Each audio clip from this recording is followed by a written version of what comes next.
I'd like to thank you all for being here and being involved. It's really important that you take and spend the time to learn about the candidates and learn about what they have to say. Secondly, I want to thank my wife, Barbara, who's here. I couldn't do this campaign without her, and she's been there by my side through the entire process. My name is Howard Wallack, and I'm running for Congress in the 2nd District. I'm a former school teacher and an entrepreneur, and so I'm good at following directions. And I was told to come up here and not give a political campaign commercial, but instead to tell you what I felt were the 3 most important issues or problems that we had in America and the solution to fix them. See, the problem is we keep electing politicians that tell you what they think you want to hear, rather than coming up with practical solutions to actually fix the problems. I believe it's time we started to fix the problems. Now, I believe the 3 biggest issues we're facing today is the budget and deficit, the size of the government, and the extreme amount of government regulation. You could put them all together and say it really is one major problem, and that's the economy. The problem is government doesn't get it.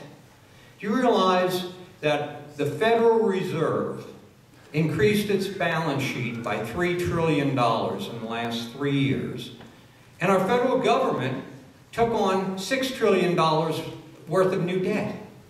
That means $9 trillion was spent on supposed stimulus. Well, guess what? With $9 trillion, you would think that our economy would be absolutely buzzing at a high. But it's not.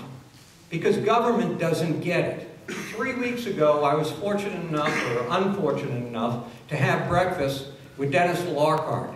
He happens to be president of the Atlanta Fed and a voting member of the FMOC. And I had a little argument with him because he was telling me that the major job of the Fed was to keep inflation in check, and they were doing that at 2%. I told him what we needed to do is make the Fed transparent, take away the printing press, and probably have some of the people from there put in jail. The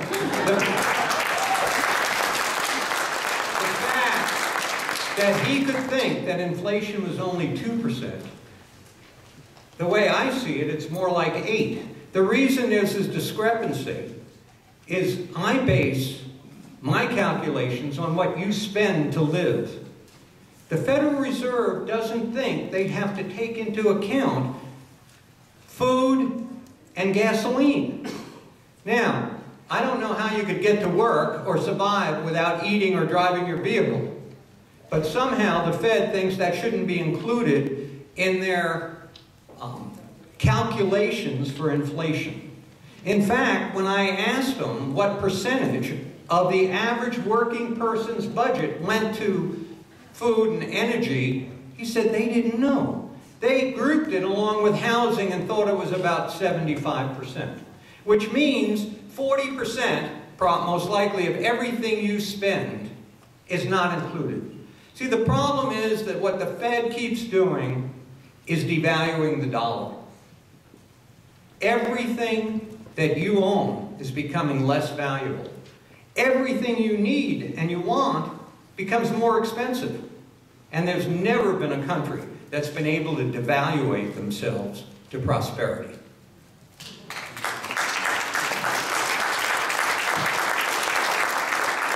The size of the government, I can tell you right off. Like almost everyone before me, yes, we'd all love to get rid of what I call the 51 agencies.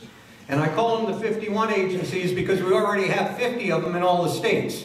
Things like the Department of Education, the EPA, and I can go on and on. But the problem is you can't just go to Washington and get rid of them. You have to have jobs for those people to go to. If we don't have jobs, it means we'll lay them off of the federal government where they do very little, and we'll put them on unemployment, food stamps, free cell phones, other entitlements where they'll do nothing. We need to have jobs in the private sector so that they have a place to go. Now, in terms of the overregulation, let me tell you, we need a moratorium, desperately. When you take Sarbanes-Oxley, when you take Dodd-Frank, these are job-killing regulations. What I've done when I first decided to run for office, as an entrepreneur, I put together a 4-point plan to fix the economy. It's on my website, it's on our handouts. Our presidential candidates have been, I think, looking at my website because they've been like taking some of those ideas most recently. But it's been up on my website since August. I ask you to just take a look at it or chat with me after, or those of you who were here 2 months ago when I spoke, I went in a little more depth about it. What I can tell you is this. I ran a large company with hundreds and hundreds of employees. I negotiated with 4 different Teamster unions. I know what it takes to get a job done. I know what it takes to negotiate with people who don't have your best interests at heart. And I can tell you, if I'm elected as your representative and sent to Congress, I will negotiate for what you need and you want. Thank you.